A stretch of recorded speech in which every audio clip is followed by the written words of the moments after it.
Assalamualaikum warahmatullahi wabarakatuh. Saya Abdul Waris, calon guru penggerak angkatan 10 dari Kabupaten Bantaeng, akan memaparkan kesimpulan dan refleksi pemikiran Ki Hajar Dewantara pada modul 1.1, yaitu koneksi antar materi. Pendidikan dan pengajaran tidaklah sama. Pengajaran adalah bagian dari pendidikan menurut Ki Hajar Dewantara. Pengajaran adalah proses pendidikan dalam memberi ilmu untuk kecakapan hidup anak secara lahir dan batin. Sedangkan pendidikan pada hakikatnya adalah menuntun atau memberi tuntunan terhadap segala kekuatan kodrat yang dimiliki anak agar ia mencapai keselamatan dan kebahagiaan yang setinggi-tingginya, baik sebagai manusia maupun sebagai anggota masyarakat. Pendidikan menciptakan ruang bagi murid untuk bertumbuh secara utuh agar mampu memuliakan dirinya dan orang lain serta bisa mandiri.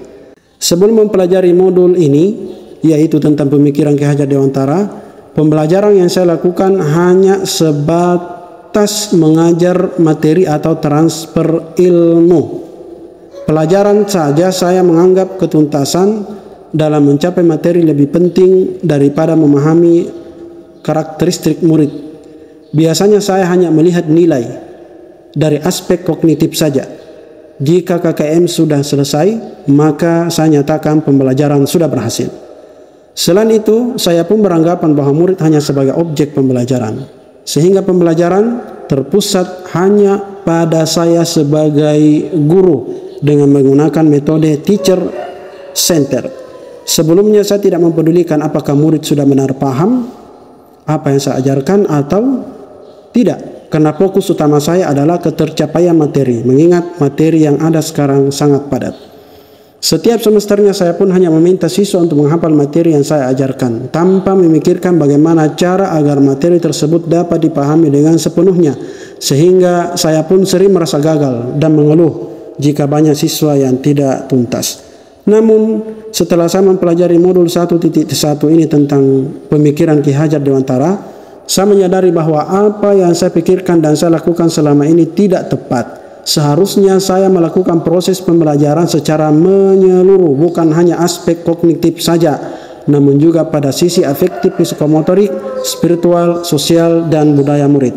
Bukan sebagai objek pembelajaran, melainkan subjek pembelajaran. Artinya, murid bisa dengan bebas memilih untuk berekspresi, berpendapat, dan lainnya. Guru seharusnya sebagai fasilitator dalam proses pembelajaran guru. Dan guru pun harus ikhlas, penuh kesabaran, dengan segala ketulusan hati agar terwujud pembelajaran yang menyenangkan dan berpusat kepada murid. Selain itu, saya harus mempelajari karakteristik murid, karena setiap anak dilahirkan unik dengan kelebihannya dan kekurangannya masing-masing. Saya harus menghargai setiap karakter murid, berikan kesempatan untuk mereka tumbuh sesuai dengan kodratnya yang dapat segera saya terapkan dalam pembelajaran di kelas, antara lain merancang pembelajaran yang interaktif, menyenangkan, melibatkan murid sesuai dengan metode student center atau berpusat kepada murid. Demikian apa yang bisa saya simpulkan tentang komunikasi dan kolaborasi tentang pemikiran Ki Hajar Dewantara. Semoga video yang saya buat ini dapat menginspirasi semua. Salam dan bahagia. Assalamualaikum warahmatullahi wabarakatuh.